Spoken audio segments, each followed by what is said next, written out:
जय हिंद, नमस्कार। मैं अंबर ज़ैदी स्वागत करती हूँ आप सबका एक बार फिर से हमारे आज के कार्यक्रम में। और आज के इस कार्यक्रम में हमारे साथ एक बार फिर से मौजूद है Omkar Chaudhary ji from Ocean Network and Omkar Chaudhary show. बहुत-बहुत स्वागत है आपका ओमकार जी। जय हिंद, नमस्कार। बहुत धन्यवाद आपका याद करने के लिए अंबर जी। आपके सभी दर्शकों को भी मेरा नमस्कार। नमस्कार। ओमकार जी, राहुल गांधी जो है वो एक के बाद एक जो है मर्यादाएँ लाँघ रहे हैं। अभी उनका एक वीडियो वायरल हो रहा है कल से, जिसमें उन्होंने प्रधानमंत्री मोदी प्रधानमंत्री तो छोड़िए कि उन्होंने एक दूसरे देश की प्रधानमंत्री का भी उन्होंने अपमान कर डाला। मतलब और साथ ही वो टिप्पणी कर रहे थे भारत की विदेश नीति पे। अब देखिए कि आप भारत की विदेश नीति पे बात कर रहे हैं और नेता आप लीडर ऑफ ऑपोज़िशन हैं। लीडर ऑफ ऑपोज़िशन की भी एक ज़िम्मेदारी होती है। इस तरह का ओछा रवैया, हालाँकि उसके बाद बीजेपी काफ़ी आक्रामक हो गई है और माहौल काफ़ी वैसा हो गया है।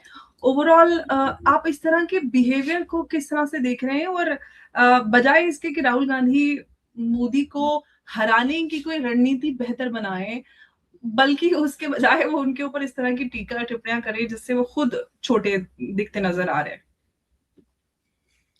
देखिए, कांग्रेस पार्टी को गंभीरता से विचार करना चाहिए कि जो आदमी लगातार पार्टी का बेड़ा गर्क कर रहा है, जिसने पार्टी को एक तरीके से डिरेल्ड कर दिया है और बिल्कुल एकदम बर्फ में लगाने का काम कर दिया है, उसको कब तक पार्टी जन ढोएंगे? केवल इसलिए कि वो सोनिया गांधी के और राजीव गांधी के बेटे हैं या इंदिरा गांधी के पोते हैं। इसके अलावा उनकी क्वालिटी क्या है? उनके नाम के पीछे से अगर गांधी शब्द को रिमूव कर दिया जाए, डिलीट कर दिया जाए, तो उनकी क्वालिटी क्या है? उनके पास अनुभव क्या है? उनको ज्ञान कितना है?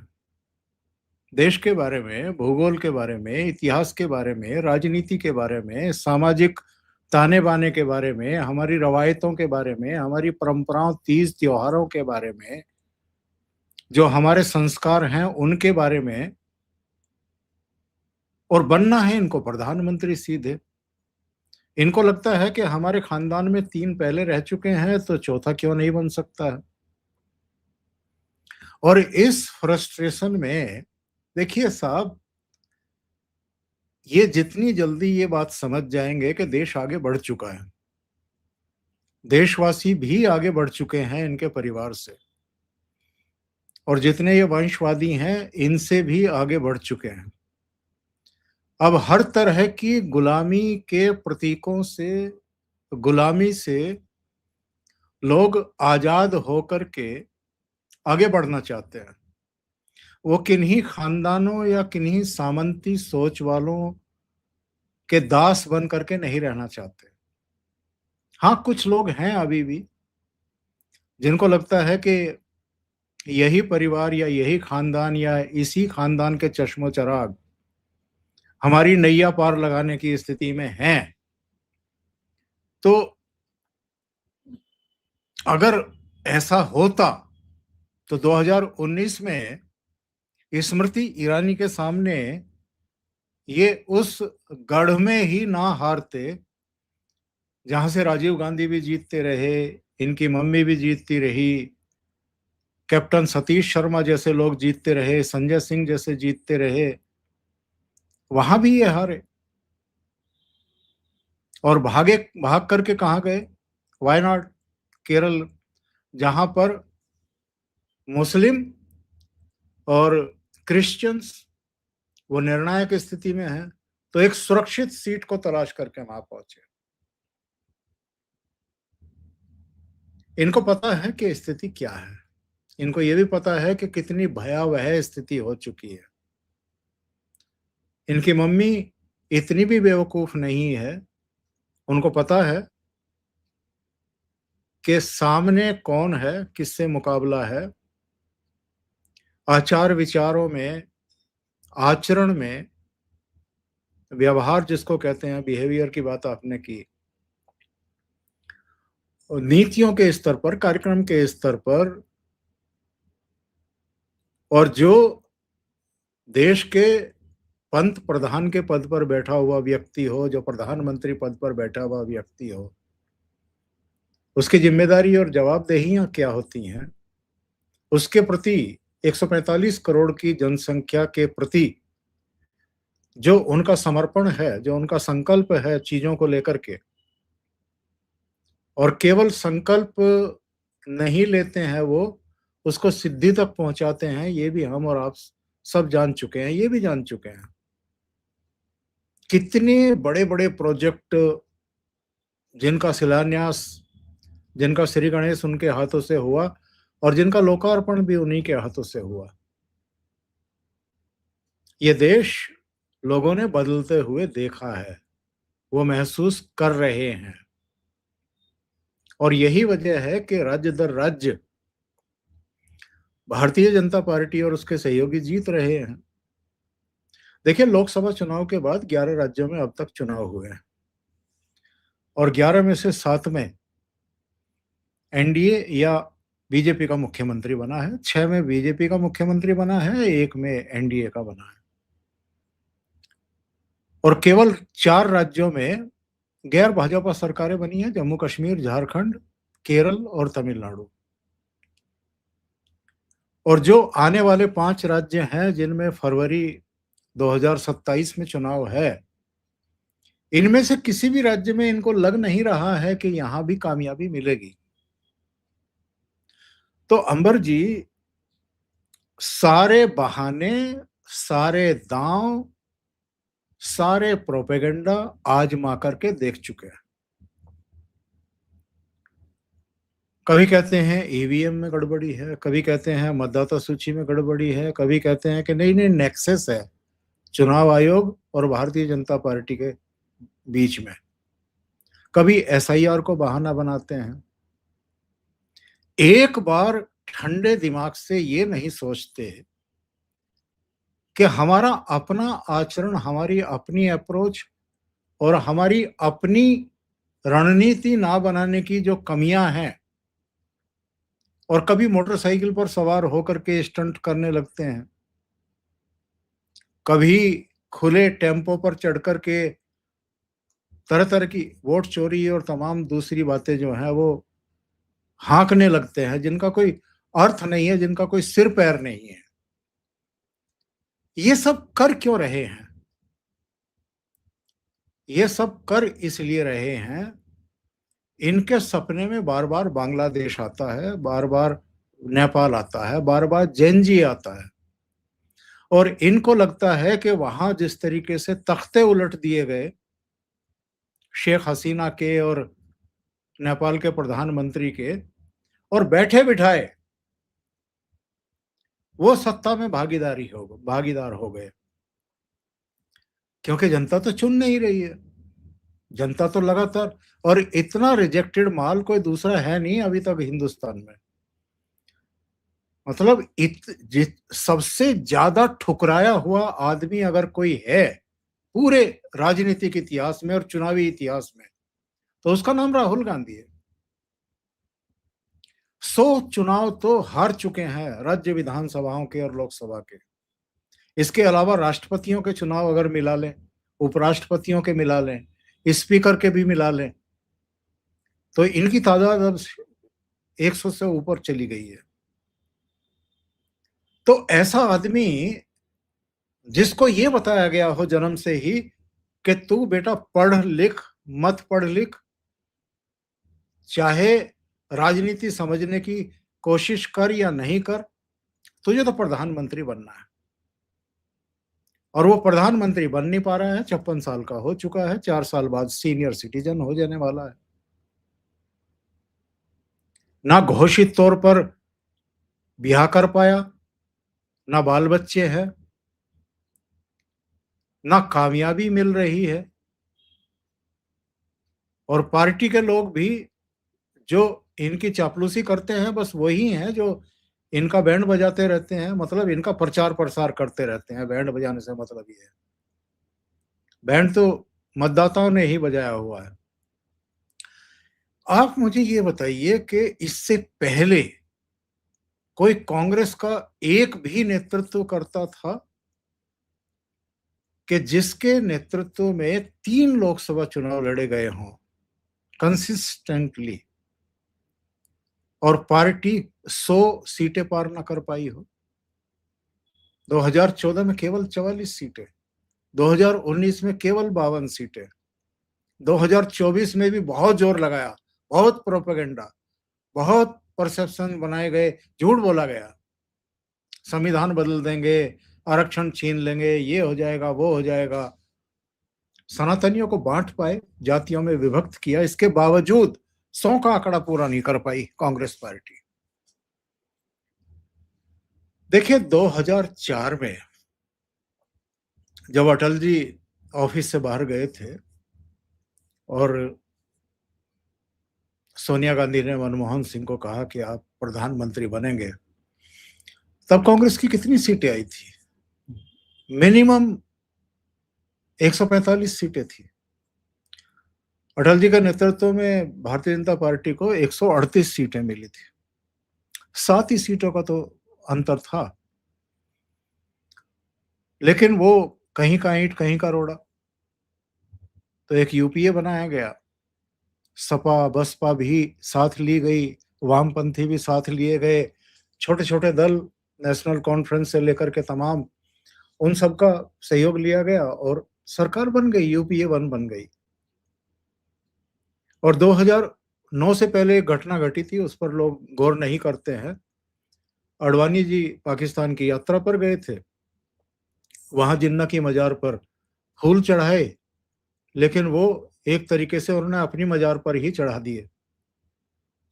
नतीजा ये हुआ, पूरा कैडर जो है नाराज हो गया, सनातनी भी नाराज हो गए और ऊपर से उन्होंने जिन्ना को सेकुलर बताने की गुस्ताखी कर दी। तो 2009 के चुनाव में भारतीय जनता पार्टी की ऐतिहासिक हार हुई। 138 सीटें जो वाजपेयी जी के नेतृत्व में मिली थी पराजय के समय, वो घटकर के 116 रह गई और कांग्रेस पार्टी 206 सीटें जीत गई। एक्सीडेंटली ये सरकार में आते हैं, ये फर्स्ट चॉइस अब जनता की है नहीं, या किसी राज्य में अगर कोई तीसरा दल नहीं है, विकल्प नहीं है, और किन्हीं कारणों से भारतीय जनता पार्टी से नाराजगी है या क्षेत्रीय दलों से नाराजगी है, तो वहां बाई डिफॉल्ट कांग्रेस को लोग चुन लेते हैं। इनकी अपनी विशेषता क्या है, इन्होंने क्या कंट्रीब्यूट किया है आज तक पार्टी को, बल्कि गर्त में लगाया है। दूसरी तरफ ये जोड़ी है मोदी और शाह की। आप रणनीति बनाने के मामले में देख लो, उसको जमीन पर उतारने के मामले में देख लो, सामाजिक समीकरण बनाने के मामले में देख लो, रणनीतियां बना करके ऐसे ऐसे राज्यों को फतेह कर रहे हैं जिनके बारे में हम और आप सोचते भी नहीं थे कि बंगाल में भी जीत जाएगी। तो इनको एक्चुअल में ये लगने लगा है कि भाई राजनीति के मैदान में तो हम नहीं हरा सकते इनको। इनको तो और कोई काम ही नहीं है, 24 घंटे राजनीति ही करते हैं। और हमें विदेश में भी घूमना है, गुप्त यात्राओं पर भी जाना है। हम इतना परिश्रम भी नहीं कर सकते, इतना दिमाग भी नहीं लगा सकते, है भी नहीं, लगाएंगे तो तब। अनुभव भी नहीं है, जानकारी भी नहीं है। अच्छा, अपने को इतना बड़ा मानते हैं, खुदा से भी ऊपर मानते हैं कि किसी की सलाह भी नहीं लेंगे कि भाई फला राज्य में अगर चुनाव आ रहा है तो हमें कौन कौन से मुद्दे उठाने हैं, कौन सी रणनीति बनानी है, किन चेहरों को आगे करना है, किन का क्या इम्पैक्ट होने वाला है किस क्षेत्र में। तो ये है फ्रस्ट्रेशन। और उस फ्रस्ट्रेशन में अब मुझे नहीं पता कि वो कितनी सच्चाइयां हैं, लेकिन कुछ लगा भी लेते हैं, बताते हैं, लगाते हैं नहीं लगाते हैं, ये तो ईश्वर जाने या ये जाने। वो तो जब तक टेस्ट वेस्ट नहीं होंगे तब तक पता नहीं लगेगा। तो इनको कुछ पता सता रहता नहीं है कि क्या बोल रहे हैं, या हो सकता है कि डिजाइन करके ही बोल रहे हों। लेकिन मुझे ये बताइए कि जो भी आप डिजाइन कर रहे हैं, जो भी आप योजना बना ओमकार कर, जी, ऐसा होता है या तो राहुल गांधी जी का दिमाग में चलता है, संसद में बोलना हो, किसी बड़े मंच पर भाषण देना हो तो उनको बड़ा लंबा सा मौन आता है, फिर उसके बाद कुछ बोलते हैं, फिर कुछ बोलते हैं, समझ में नहीं आता, आपस में उन शब्दों का कोई लिंक नहीं होता। और जब ओवर एक्साइटेड होते हैं तो इस तरह का बड़बोलापन दिखा देते हैं। मतलब बीच का तो कोई रास्ता ही नहीं है कि कभी कोई समझदारी वाली बात कर ले। मतलब एक विपक्षी नेता के तौर पे ही करे, अपने लोगों को, अपने जो वोटर्स हैं उनको साधने के लिए करे, लेकिन कभी वो एक इंटेलिजेंट टॉक कभी नहीं करते हुए नजर आते। मतलब ही इज मेकिंग सेंस। अभी तो भाई बहन में ही कंपटीशन है। दोनों का अपना, तो उनका अपना दोनों का काडर अलग ही है पार्टी में। प्रियंका वाले एक अलग है, बार राहुल एक वाले बार अलग है। प्रधानमंत्री नरेंद्र मोदी ने कहा था कि जब तक डब्बा बंद था तब तक सबको वहम था, और जैसे ही डब्बा खुला तो सबको पता लग गया कि एक्चुअल में डब्बे में अब कुछ नहीं है, एग्जैक्टली मुझे खाली। भी लगता था कि प्रियंका गांधी आएंगी तो शायद मतलब कुछ बड़ा बदलाव, वो मैच्योर हो सकती है, इंटेलिजेंट होगी, अच्छे अच्छा कर सकती है। एक बेसिक अंतर जो दिखाई देता है भाई बहन में वो ये है कि प्रियंका फिर भी कुछ नोटिंग लेकर के आती है, यस। फिर भी कभी कभी बहक जाती है, क्योंकि हाँ। है तो नोटिंग ही। जब नोटिंग से अलग कुछ बोलने की कोशिश करती हैं तो गड़बड़ी हो जाती है। लेकिन मेरा ये कहना है कि भाई ये शो करने की जरूरत क्या है कि आप तो सर्वज्ञ हैं, आपको अब किसी की नोटिंग की जरूरत ही नहीं है, आप तो धारा प्रवाह खुद ही बोल सकते हैं। देखिए, याद करिए आप गुलाम नबी आजाद, दिग्विजय सिंह, ज्योतिरादित्य सिंधिया, आरपीएन सिंह, कई और चेहरे, जब ये शुरू शुरू में मीडिया से रूबरू होते थे तो वो लगभग ऐसी जगह खड़े होते थे इनके पीछे जहां आसानी से इनके कान में फूंक मार के बता सकें कि आपको क्या बोलना है, और कई बार वो बोलते हुए दिखाई भी देते थे। कई बार ये आए बाएं साएं जब स्थिति आती थी, कोई सवाल कोर्स के बाहर का पूछ लिया जाता था मीडिया के द्वारा, तो ये हल्का सा पीछे मुड़ करके देखते थे, वो समझ जाते थे कि अब इनको ज्ञान चाहिए, तो वो इनके कान में फुसफुसाते थे कि ये बोल दीजिए, तो वो बोलते थे। लेकिन धीरे धीरे आप देखिए, सब चेहरों को याद करिए, आज हैं क्या वो कांग्रेस में। धीरे धीरे इनको लगा कि यार मेरी छवि बहुत खराब हो रही है और इनकी वजह से खराब हो रही है। लोगों को ये लग रहा है कि मेरे पास अपने तो कोई बुद्धि है नहीं, दिमाग है नहीं, जो ये बोल रहे हैं बस मैं वो तोते की तरह बोलता जा रहा हूं। तो सबको एक एक करके आउट कर दिया, किक आउट कर दिया, पार्टी से ही बाहर निकाल दिया। गुलाम नबी आजाद ने पार्टी छोड़ते हुए जो चिट्ठी लिखी थी 7 पेज की, उसमें बहुत डिटेल जानकारी दी थी। और देखिए, वो बंदा किस किस के साथ काम कर चुका था। संजय गांधी के साथ काम कर चुका, राजीव गांधी के साथ काम कर चुका, सोनिया गांधी के साथ काम कर चुका, पीवी नरसिम्हा राव के साथ काम किए, मनमोहन सिंह के साथ काम किए, चचा केसरी के साथ काम किए, बाद में मनमोहन सिंह कैबिनेट में भी रहे, वो जम्मू कश्मीर के मुख्यमंत्री रहे। अकेला बंदा कांग्रेस का जो 35 साल तक महासचिव और सीडब्ल्यूसी में रहा, और उसको किस तरीके से किक आउट किया गया। तो पार्टी का बेड़ा गर्क ऐसे ही नहीं हुआ है।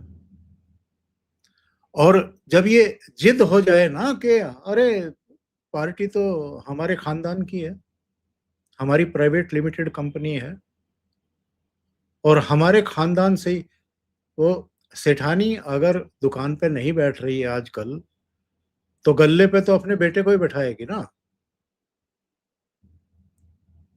अब वो दुकानकार गल्ले का क्या करेगा, इसका अंदाजा तो उनको था नहीं। उनको लगा कि इतना तो इस खानदान में ऐसा तो खून है कि कम से कम उन्होंने 3 पीढ़ियों ने प्रधानमंत्री पद भोगा है, देश चलाया है।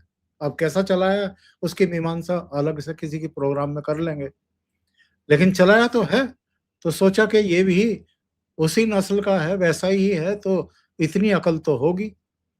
लेकिन पार्टी का भट्टा बैठाया, संगठन का बैठाया, एक एक करके जितने अनुभवी लोग थे जिनसे सलाह लेकर के आगे बढ़ सकते थे उनको ठिकाने लगाया। और अब ऐसी ऐसी हरकतों पर उतर आए हैं। जिस घटना का आपने उल्लेख किया कि कल किस तरह का नाटक नौटंकी कर रहे थे, देखिए बात यह है कि और साथ में संदीप दीक्षित, वो कौन सा काम, उन्होंने उससे भी आगे बढ़कर बोल डाला अभद्र। अंबर जी, मैं एक बहुत गंभीर बात कह रहा हूं। आपकी माताजी महिला है। 1998 से जब तक आप अध्यक्ष पद पर नहीं आ गए थे तब तक कांग्रेस उन्होंने संभाला। कैसा संभाला कैसा नहीं संभाला मैं नहीं जानता, लेकिन सब जानते हैं कि इस बीच प्रधानमंत्री का पद भी कांग्रेस के पास रहा, सरकार भी चली, घोटाले हुए, वो सब हुआ, ठीक है, लेकिन कम से कम पार्टी सत्ता में तो आई। तो आपकी मां महिला, संदीप दीक्षित की मां 15 साल तक दिल्ली की मुख्यमंत्री रही। और देखिए कटसी क्या कहती है, ह्यूमैनिटी क्या कहती है कि जहां से आपकी मम्मी आती हैं, इटली,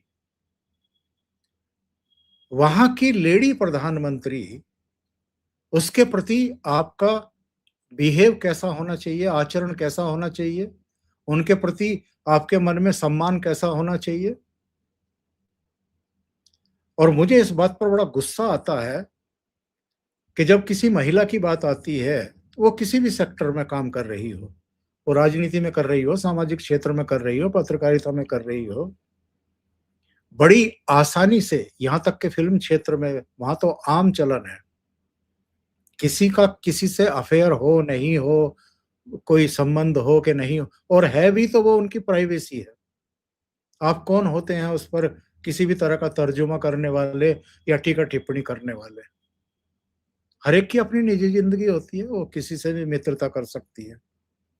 जैसे आपको लाइसेंस मिला हुआ है कि आप कहीं भी गायब हो जाते हैं 20-25 दिन के लिए, कहाँ रहते हैं किसी को पता ही नहीं है। लेकिन वो तो बहुत जिम्मेदार पद पर बैठी हुई लेडी है और बेहद लोकप्रिय है अपने देश में,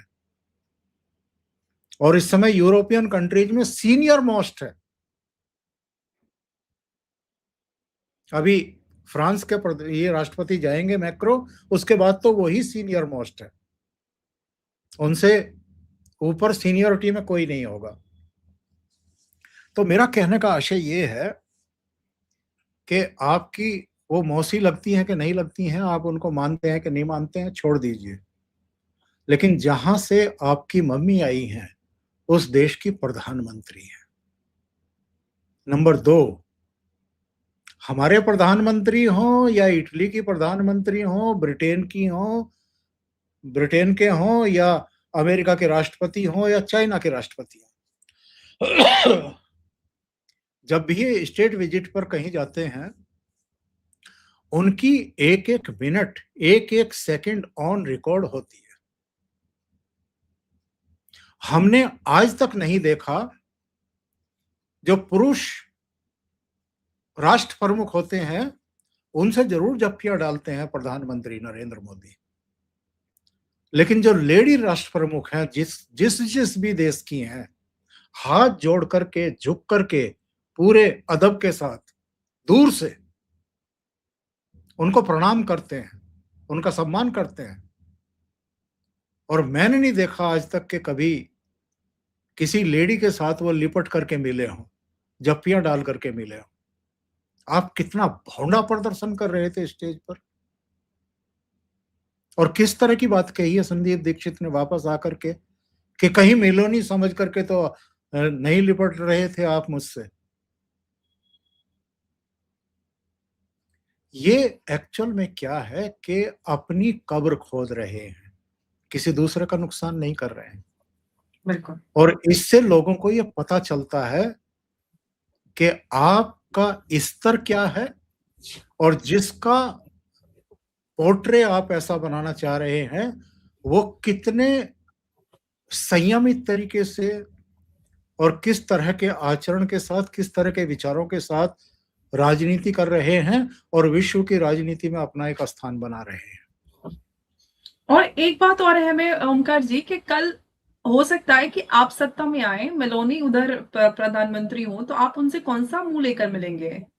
विदेश अगर यात्रा पे जाएंगे, रिश्ते बनाएंगे, तो आप कौन सा मुंह लेकर मिलेंगे? इसलिए तो आप पूरे हर तरह का रास्ता बंद कर रहे हैं और पूरे भारत के और इटली के जो संबंध है उन पे इन सारी चीजों का असर पड़ेगा। ऑफ कोर्स मतलब कोई इस तरह से पॉलिटिकल लीडर रिएक्ट नहीं करता, बट क्या मैसेज चाहता है कि हमारे देश में किस तरह की राजनीति होती है? हम कहीं और इस तरह के स्टेटमेंट्स आते हुए नहीं देखते हैं किसी और देश से। इतना नहीं, वो दुनिया बार भर बार, देखिए वो बार बार बता रहे हैं कि मैं इस लायक नहीं हूं जिस लायक मेरी मम्मी मेरे बारे में सोचती है।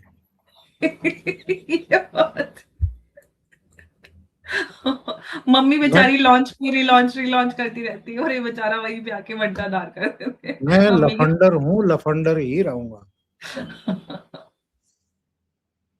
और भारत की सोचिए कि जो महिला वोटर्स हैं उनको किस तरह के मैसेज जा रहा है स्टेटमेंट से कि कांग्रेस महिलाओं के लिए क्या सोचती है। एक बड़े पद पर बैठी महिला के लिए अगर आप ये सोचते हैं तो आम महिलाओं के बारे में आपकी क्या सोच हो सकती है? ये दिखाता है कि आप एक मिसोजिनिस्ट माइंडसेट वाले हैं, तो कहीं ना कहीं महिला वोटर पर भी इसका बड़ा असर पड़ता है। तो इन लोगों के स्टेटमेंट, इनकी नीति इनको समझ में ही नहीं आता कि जैसे कि आपने इस पूरे विश्लेषण में बताया कि इनको नहीं पता कि क्या बोल रहे हैं और क्या किस चीज का क्या असर पड़ रहा है।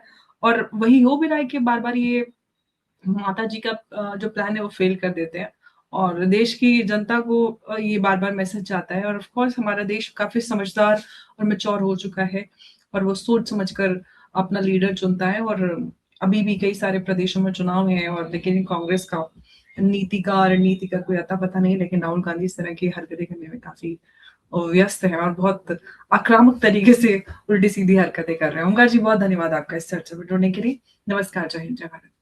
नमस्कार, जय हिंद। जय हिंद, बहुत धन्यवाद।